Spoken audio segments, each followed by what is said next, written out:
Terima kasih pemirsa Anda kembali bersama kami. Saya ingin ke Prof. Hikmahanto. Prof, kalau kita lihat ini sejumlah negara-negara sudah mengucapkan selamat kepada Prabowo Subianto. Tapi ada negara, sebutlah negara adidaya. Misalkan Amerika Serikat sampai sekarang belum mengucapkan selamat kepada Prabowo Subianto begitu. Apa yang mungkin bisa kita tangkap dari hal ini? Padahal kan kita ketahui juga bahwa Amerika ini merupakan salah satu negara yang juga mempercayai dengan hasil misalkan hitung cepat.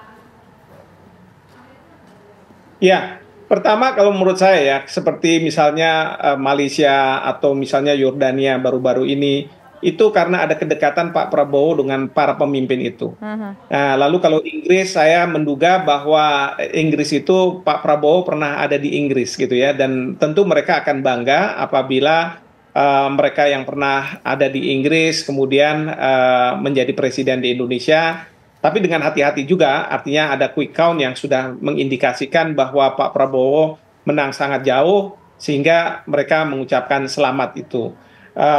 Belum lagi mungkin juga ada orang seperti Presiden Putin yang sangat membutuhkan Indonesia, atau misalnya dari Duta Besar Cina yang datang pada waktu itu ke kediaman Pak Prabowo, yang menganggap bahwa hubungan Indonesia dengan Cina ini harus diperkuat misalnya. Indonesia dengan Rusia harus diperkuat, termasuk juga Australia. Kalau kebetulan kemarin Wakil Perdana Menteri datang, itu karena Wakil Perdana Menteri di Australia merangkap juga sebagai Menteri Pertahanan, sehingga dalam kesempatan itu juga menyampaikan, tapi sebelumnya Perdana Menteri juga sudah menyampaikan.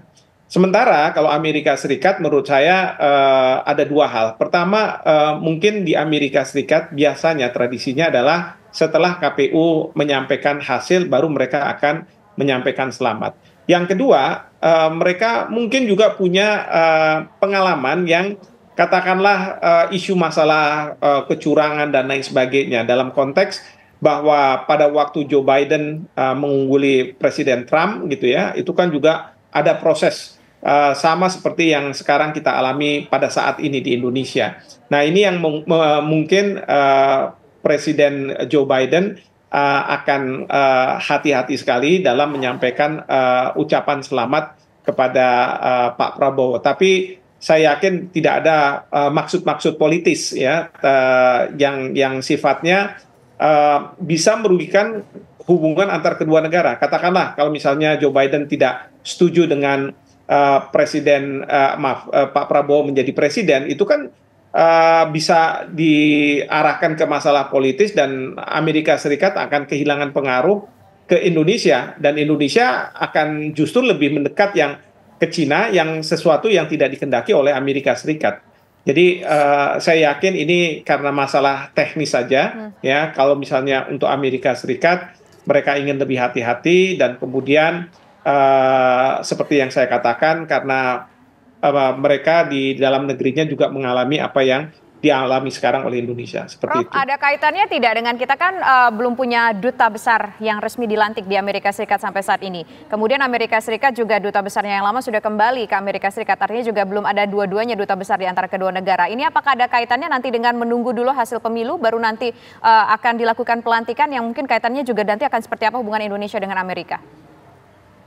Sebenarnya tidak ada kaitannya sebenarnya, karena kuasa usaha ad interim itu sebenarnya ya walaupun dia tidak dalam posisi sebagai duta besar, tapi menggantikan posisi mewakili mission yang ada di suatu negara.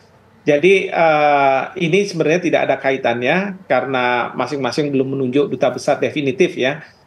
Tetapi sekali lagi ini masalah teknis yang mungkin dari sisi Amerika Serikat ingin lebih hati-hati di dalam memberikan ucapan selamat kepada Pak Prabowo, seperti itu. Prof. Hikmahanto, melihat posisi meskipun ucapan selamat ini diberikan ketika pengumuman formal itu belum dikeluarkan, tapi peran signifikan apa yang bisa diambil oleh Prabowo ketika negara-negara besar ini memberikan ucapan kepada dirinya? Ya, yang pasti untuk Pak Prabowo, ini mengindikasikan bahwa proses pemilihan umum di Indonesia sebenarnya berjalan dengan baik. Seperti tadi Prof. Burhanuddin juga sudah sampaikan bahwa dalam konteks proses pergantian kepemimpinan itu terjadinya secara smooth, dan itu diakui oleh berbagai pemimpin negara ya. Buktinya mereka pertama mempercayai apa yang hasil dari quick count, Yang kedua, meskipun di sana-sini masih mungkin ada permasalahan, ada isu-isu yang harus diselesaikan, tetapi dalam assessment dari para diplomat yang ada di kedutaan besar masing-masing negara, bahwa kelihatannya di Indonesia akan terjadi smooth transition antara Presiden Jokowi ke presiden yang secara quick count sudah unggul gitu ya, yaitu Pak Prabowo.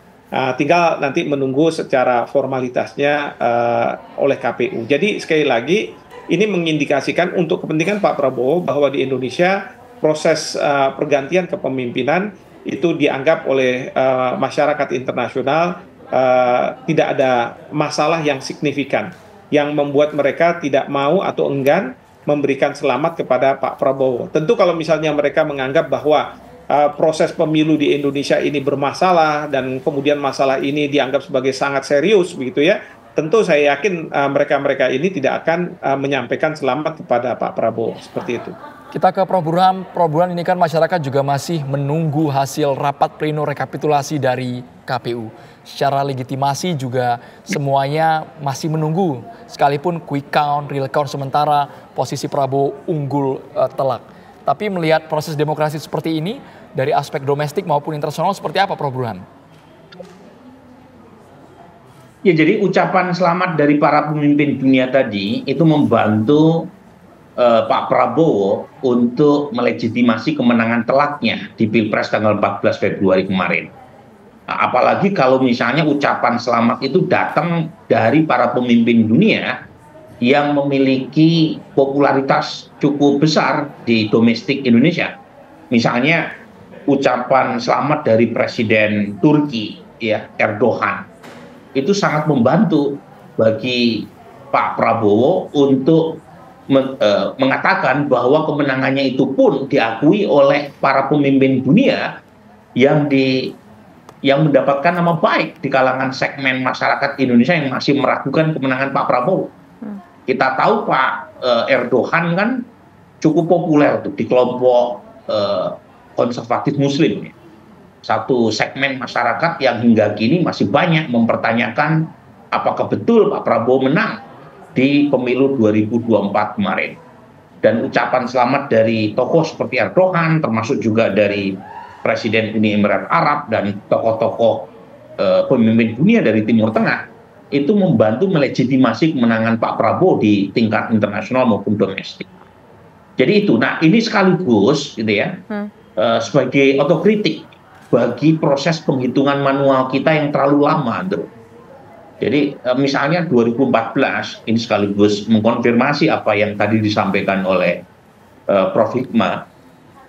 Pada saat itu Pilpres dilakukan di tanggal 9 Juli, sekitar tanggal 22 atau 23 Juli, itu KPU sudah mengumumkan hasil penghitungan manual resminya. Dan sehari setelah itu Obama menelpon Jokowi mengucapkan selamat.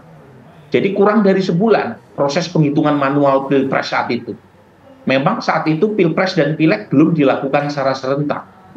Nah, sejak 2019 pemilu dilakukan secara serentak dan proses penghitungan manual memakan waktu 1 bulan lebih. Dan itu yang membuat masyarakat kita terombang-ambing. Apakah quick count benar atau salah?